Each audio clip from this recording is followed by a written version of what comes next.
Electro freeze resurrection project. All right, so this I had to replace. This wouldn't tighten up. It also wouldn't seat. So new roller shoe and new pin, and now she's tight. So we're gonna lube everything up, clean it up. We're gonna build this side of the system because again, we've not been able to test this left side because the pump would never work. So let's get her going.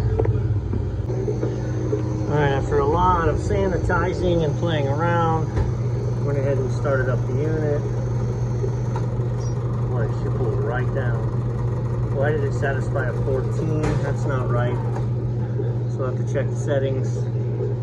We want it to satisfy at about 2 below and then kick back in at 17 actual temps. But I mean, clearly the refrigeration circuit is functional. Sight glass was clear. We had blazing hot discharge line, but a nice cool liquid line coming back. So condensers on the roof doing its job. I want to see when this kicks back on.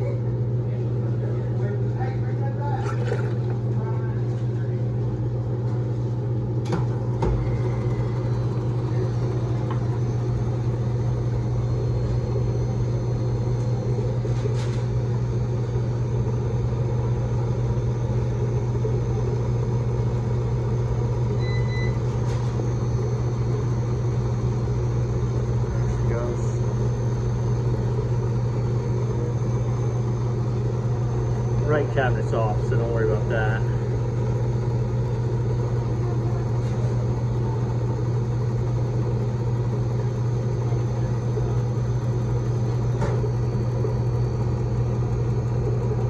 I like that. More better. Let's see when it's going to drop out. Nice. Drops out at 0. Let's see when it kicks back on. I think it was 17. I'll give this a few cycles. Should have ice cream. All right, there's been a lot of things behind the scenes. This wasn't kicking in. There it goes. This wasn't kicking in early enough, so the beater wasn't running. We're finally at the point we got ice cream.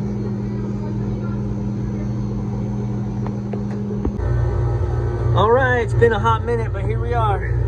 So this is the double barrel unit that I had to revive. I had to wait for some part components. I had to change this shoe and hand and swivel arm. I had to replace we had this, but they were missing the knob, spring, and washer, so we had to replace that. Both pumps work, both barrels work, but we don't want to use this old terrible system because this system is like this. It draws out of full bins through a straw. And just, it's not, there's a lot of reasons it's not great. One of them is those tubs don't get cleaned properly. Yeah, that's fine. Sorry, I've got help with me. So what we're gonna do is convert this to the bag-in-the-box system. What that means, we're gonna get rid of the straw. And we're gonna go to these manifolds come in, these mix ports. This is where the air gets drawn in the proper amount.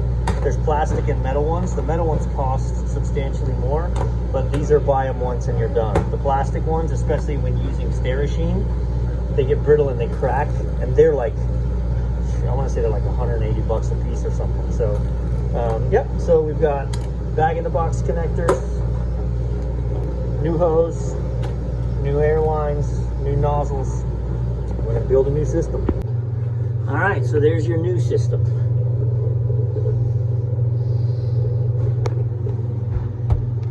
Duckbill, bag in the box in this side, pumps in. We've got an air intake, which there's this beautiful little clip right here. Let me get this straight. Sorry, guys. There you go. So that sits in that clip.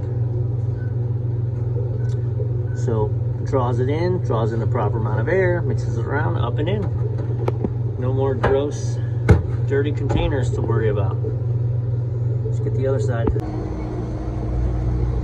All right, so now we're we're in the bag, so now we don't have to worry about gross bacteria building up in the containers. This location doesn't have mix out ports on any of their units. So I didn't spend the money on mix out ports for them because they already spent a fortune on these machines getting them revived. So they don't care about that it always says mix out, even though they definitely should. They don't. So they don't care, I don't care, that's fine. Want to make sure it's good as it can be, but at a cost they can stomach. So like I said, there's a ton of, these are real expensive, guys. These stainless tips are real expensive, guys, but we're up and running now. Let's see.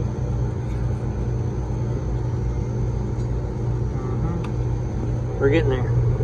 Right, so these two are back in action. All right, so negative and 16 for this side. Ice cream.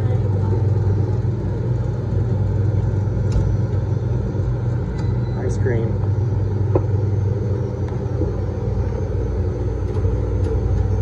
Remember, this right side that jumps the cover, so it doesn't need its cover to run.